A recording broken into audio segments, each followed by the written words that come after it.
Hi, and welcome to this edition of Mid-South Viewpoint. I'm Byron Tyler. Today we have Dr. Chuck Lester, who is the executive pastor of Christ Missionary Baptist Church, and he's the author of A Real-Time Miracle. Pastor Chuck, welcome to Mid-South Viewpoint here on Bot Radio Network. Thank you so much, Byron, and I am thrilled to be here. Thank you for the invitation. I want to kind of journey through this story, which is really described in your book, again, A Real-Time Miracle.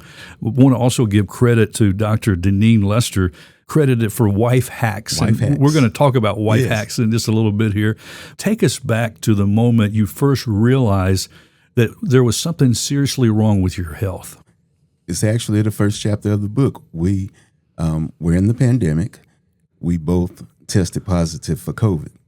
COVID had really hit the States. It was widely recognized in the United States in March. Everything started to shut down in March of 2020. And in July of 2020, we both tested positive. We don't know who had it first, or we can't tell you where we got it or whatever. But we thought, it was just sinus, bronchitis, all of that. But one morning, Deneen was cooking the roast. She had it cooking all night on a crock pot.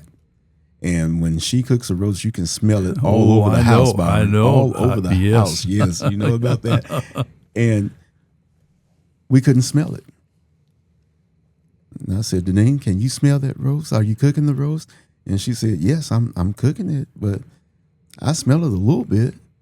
And I said, has it been cooking all night? And she said, yeah. Well, we went and looked at the crock pot. It was cooking. It was nice. It was almost done. Yeah.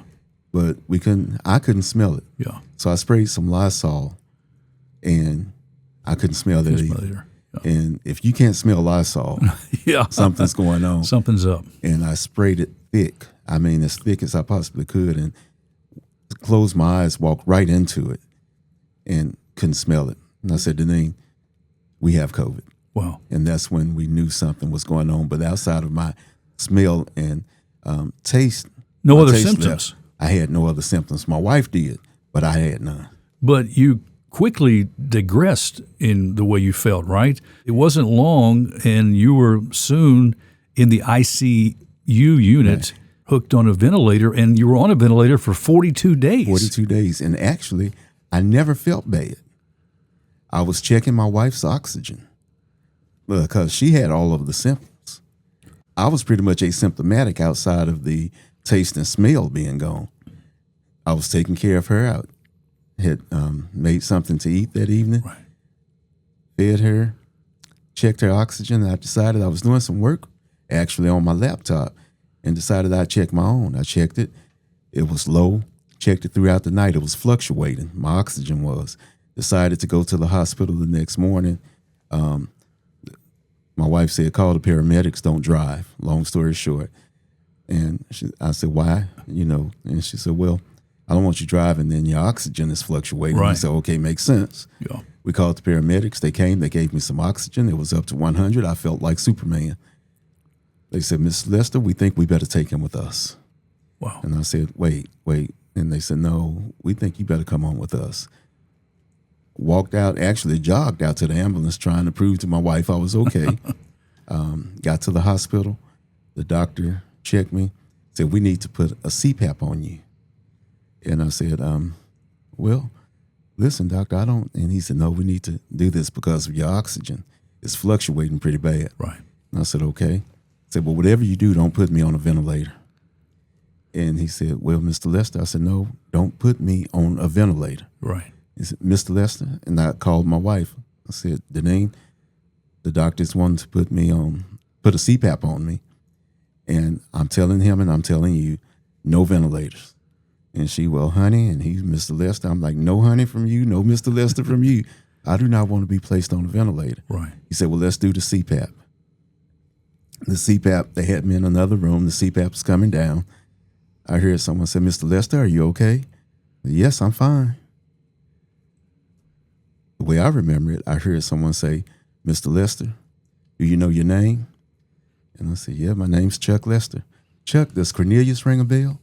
I said, well, my real name is Cornelius, but they call me Chuck. She said, Mr. Lester, do you know where you are? I said, no, ma'am, I don't. She said, Mr. Lester, you're in Methodist Germantown Hospital. you're on a ventilator and you've been here almost a month. Oh, my.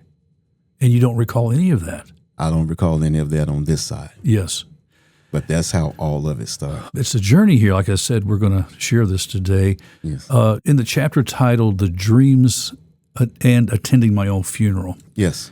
You get into some conversation here that a lot of people, have heard stories of, but have never actually experienced themselves. Right. And wonder sometimes, are these, true? Or are these just, dreams or what? But tell me about why you titled this chapter The Dreams Attending My Own Funeral. Well, part of it is for the very reason you just said. I was one of those people who used to wonder, you hear about this type of thing and did that really happen? Is that really true? I wanted that to jump out because it is. Yeah. I was dreaming one night that I was on a riverboat. My mom and my wife were in a room and they were planning something and I didn't know what they were planning. And I was trying to talk to them and they couldn't hear me. And I was on a riverboat. The dream switched and I was going to wherever they were. And it was actually the state of Georgia. And got to this auditorium. You know how dreams switch. Got to an auditorium and there were a lot of people there and people coming in. And my mom and my wife were at the door greeting people. I saw my family. I saw my friends. I saw people I've worked with. And I looked down on the main floor and there was a casket. And I looked, I said, okay, we're at somebody's funeral. Well, I was wondering whose it was. I looked at the lady standing next to me and she was looking at me like she had seen a ghost. I said, may I see your program? And she just handed it to me. She never said a word. Looked at the program and I was on the front and I looked down in the casket and I saw me in the casket. Yeah. I had on black slacks. The casket was a full casket. It was open. Right. And a white blazer, a white shirt, and a black tie. And I said, now Deneen is wrong for this. Why did she dress me like I was waiting tables? And then I thought about it. I said, wait, that's really me. Now on the boat, there was a preacher. An older preacher, had a long gray beard, kind of reminded you of somebody from the 60s, just long gray beard. And he was preaching about acceptance, what to accept and what not to accept. And he was saying, if it's not of God, if you don't think it's of God, if it doesn't feel like God, whatever it is, do not accept it. And when I looked and said, that's me, that's really me. Yeah. I started saying, I don't accept it. I don't accept it. I don't accept it. And the more I said it, I was backing up and I backed out of that dream. Right. In that, and I want our listeners to understand, we all have different experiences. Yes. And what you experience might not be the same experience exactly what someone else might have. Foundationally, we know we base our lives on the assurance of Jesus Christ. Absolutely. And the gospel of Jesus Christ. Absolutely. We go through things in this life and trauma, like your body was in extreme trauma. Yes, it was. Fighting COVID. Yes. And you were fighting for your life. 42 days on a ventilator. Most people don't make it. Like I said, out of the 64 people that were critical COVID patients in ICU in the hospital during the time period you were, yes, only 6 of you walked out alive. Only 6. Yeah. Only 6 out of 64 that were on the ventilator due to COVID. Right. That year, yes. So, Chuck, what about the physical and emotional challenges of transitioning from that ICU unit to the long-term acute care and then to rehab? Well, one of the things about long-term acute care, and I was in long-term acute care at Regional 1 here in Memphis. They took me from Methodist Germantown to Regional 1 to wean me off the ventilator. So I had to be in long-term acute care. Right. And so the statement that I'm about to make is not specifically about Regional 1. No. It's about long-term acute cares around the world. I read that when a patient is transferred from ICU to long-term acute care to be weaned off a ventilator, that the average person, 77% of patients don't live a full year afterwards. Wow. And in September, for me, it will be 5 years. 5 years. Okay, but the physical, I had to learn how to walk again. I mean, I had no strength. I had nothing. No, my muscle mass was gone. I had to learn how to walk. I had to learn how to keep my balance. I had to learn how to swallow food because I had a trach. Due to me being on the ventilator for so long, they had to take the tube out of my mouth, put a trach in. I had to learn how to pronounce certain words again. Right. I had to learn how to hold a fork. And at one time, my fists were clenched and I could not open them. My goal for the day was to try to lay my hand flat on the table. Wow. That was my goal. That was your goal. Yes, that was what they wanted me to work on. I mean, through this mentally, how were you? This was before a vaccine and before they really knew what to do. So they had me on hard drugs, propofol. They just all different types of drugs. And also I was experiencing, having been in the hospital so long, ICU psychosis, So they didn't know if it was the drugs, if it was ICU psychosis, or if it was COVID causing me to have mental issues, or all of the above. Right. But, Jesus kept me. I kept hearing the voice of God saying, I'm with you. Yes. I'm with you. I'm with you. And I came out of it. When you wake up and somebody tell you, you've been sleeping for almost a month. Yeah. You had the diagnosis of being a long hauler. Yes. How did that reshape your understanding of COVID-19 and this chronic illness? Well, long haulers, I mean, you have people that are still experiencing issues from when they had it in 2020. And you have people now, I'm finding out, that had no issues then, but they're having issues now, and they're attributing that to COVID. But now I am 100% restored. Yes. I mean, I had to go through a lot of therapy, inpatient therapy and outpatient therapy for my hands, therapy for my body to build muscle mass, my walking, and actually, went to see a mental therapist. Yeah. Because I figured if I'm getting therapy for my body, after all I've gone through, I need someone to help me process this. Yes. And there's nothing wrong with mental therapy. Right. I went to a mental therapist and from time to time still go. Yes. And say, okay, this is what's on my mind. Just someone to talk things through. Right. And someone that can help you. So how did your faith in Jesus Christ, which I know is so foundational in you and Deneen's life, I mean, we've talked some about this. How does that faith sustain you and Deneen during these darkest moments of this ordeal? Well, to be honest with you, I was out, like the book says, I was traveling. I was around the world. I had to depend on God to get me back home. Yeah. I was in different places in the world, and my faith increased because I felt like God was with me. Now, Deneen was home. She couldn't get into the hospital. When I left the house, she had COVID herself. So she really couldn't go, but they wouldn't, due to COVID restrictions, she couldn't be there with me. So to me, her battle mentally was just as tough, if not tougher than mine. Yes. Because every time her cell phone, every time she got a call on the cell phone and it said Methodist Germantown, she didn't know Byron. If that was the call she didn't want to get. Right. So her faith never wavered. Yes. So when I got home, I actually drew from her faith as well. That's one of the reasons why she is credited for wife hacks. Yes. Because there were those moments that you could not recall specifics. Right. And she was telling her experience or sharing Absolutely. what she went. So that's why when you read this book, yes, there'll be places where she will jump in. She jumps in and hacks it. So I'm a big Facebook guy. I love social media. I love Facebook. And Deneen never would get a page up until about 2 months ago. Yeah. And so she used to want to post things, and she would go on my page and post. And I said, Deneen, why don't we just create you a page? No.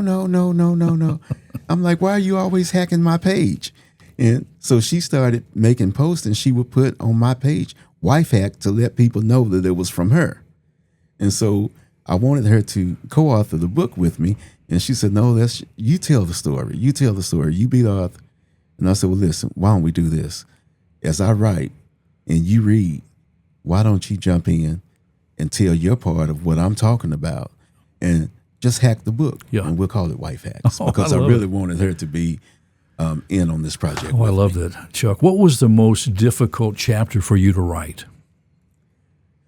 The most difficult chapter, to be totally honest with you, was probably the last couple of chapters where I talked about the things I'm doing now, how I am now. Because when you talk about how you are now, you actually have to go back to where you were. Yes. And so I had to relive everything to write that last chapter about how I'm doing now. So that was the actual hard. That was the hardest chapter. Okay.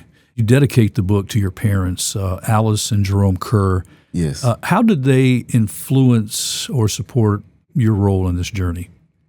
Let me say this. My mom and dad, Alice and Jerome Kerr, my dad actually passed away last year, about a little bit over a year ago, from glioblastoma, brain cancer. And I have two siblings, Terry and Sydney, my brother Terry, my sister Sydney, and they raised us to support each other, and they have supported us. And during this time, it was no different. They supported. They lived in Indianapolis. When I got out of the hospital, my mother and father drove from Indianapolis just to see me come out. My brother came, my sister came, but my mother, during the pandemic, there was one time I was in long-term acute care. They told Deneen, "We'll let you up to see him for 2 hours."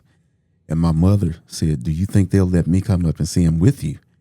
And she said, "Yes, it's tomorrow though." Yes. And she drove from Indianapolis that day to Memphis to see her boy for 2 hours. Oh, And that's the kind of mother. And then they came and stayed with us for 2 months. yes. They went to the grocery store. They cooked meals. Just everything. And my mother at the time was retired from Eli Lilly, and she was a contact tracer. She had taken the job with the health department to help people who had COVID, get the word out that they had to other people and everything. Right. So to actually have to work with people, she was working remotely, but to have to call people and talk to them all day long while your son is going through the same thing. Wow. I mean, it just showed their strength, and it took a great amount of faith and courage for them to do that. And I thank God for my parents. Oh, my. What a wonderful testimony. Yes, as well as my mother-in-law. Yes. In Atlanta, same thing. I mean, just any way she could support. One of the things that I really appreciated about the book are the pages of dedication. Yes. That you give. You give praise and thanks and glory to the Lord for his healing power, obviously, in the book. But there is name after name. There's friends, there's family, those at the hospital, those doctors, those nurses that work with. Yes. Talk about those people. What did you learn about that support from people being willing to care for you like that in your weakest moment? Well, I've talked about my parents and my siblings. I've talked about my wife.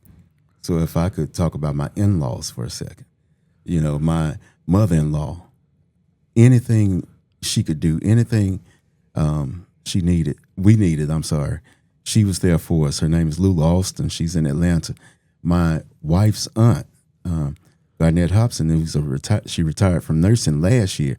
They would be on the phone every night. There was a team that Deneen put together, Team Chuck, and it was my pastor, Pastor Gina Stewart. It was my aunt, who's a pastor, Pastor Brenda Stewart. It was my mom, my dad, my brother, my sister, Deneen, and then my mother-in-law. And they all got together. They would talk to the nurses and doctors every day, morning, noon, and night. They would have calls scheduled. And they supported. Now, the doctors and the nurses, Dr. Lisa Young, Dr. Lori Palmakala, they were there before and after. They took care of us. And my primary care physician, when I got out of the hospital, she said, "I want to see you." And this was during the pandemic. Yeah. So the first time was a video call. A few days later, I saw her. She tested me, just checked me from head to toe. Yeah. To make sure everything was okay. Right. But a few weeks after I was released from Regional 1, I had to go back with heart issues. Yes, that's a whole other story. Yes. You could probably write another book on just that. Yes. But you had to have open heart surgery. I had to have open heart surgery, endocarditis infection, set up and destroyed my aortic valve. Totally destroyed it. So I spent another 32 days, and I thank God for, Dr. Sybil, Dr. Mike Monday, Dr. Cyril and Walters, the people who took care of me there, because that was another 32 days. So combined, both hospital stays, I did 100 days in the hospital, stayed 100 days in 2020. And to come back and have to go through cardiac rehab and everything, to make a full recovery, it was nothing short of miraculous. And I give God credit. Amen. And I give God praise, and I give God glory for healing me, but not only for healing me, but for putting me around family, friends, church members, and caregivers to just make sure I had everything as far as care that I needed. He is so good. God is good. He is good. I will never stop serving Him. Chuck, in the chapter, The Real Cost of Miracles, what kinds of physical, emotional, financial burdens or things are you referring to? So one of the things I was, in that chapter, I was saying one of the things I was kind of worried about once I was off the vent and started, getting back to my normal self and everything. Somebody's got to pay for this. How do I pay for all this? Yeah. Because I didn't know, I had been on the ventilator. I didn't know I had a trach up until certain points. And I didn't know I was going to have to do all this therapy and whatever. And, 1 hour of cardiac rehab is $1,200. Yeah. Well, in short, my bills totaled $1.1 million. Oh, say that again now. $1.1 million. Wow. And it just so happens to show you how God knows about our tomorrow. And the Bible says, don't worry about tomorrow. Yeah. God knows. In December of 2019, now, I got sick in July of 2020 and went to the hospital August 1st, 2020. But in December of 2019, Deneen came home and she said, I want to talk to you about something. I'm a big wrestling fan, and I was watching wrestling, and, I just didn't want to have the conversation. She said, I want to talk to you about critical care insurance. And I said, well, whatever you think. And she, well, no, we need to talk about it. I'm like, do we have to talk about it now? But I'm like, but anyway, she said, I was thinking about signing us up for critical care insurance. And I said, well, Deneen, you're the HR person. Why don't you, whatever you say, we'll pay for it. I'll do it. You're the expert on that, not me. Yeah. We signed up for it, not knowing that we would need it 8 months later, but God knew it. Yes. And out of $1.1 million,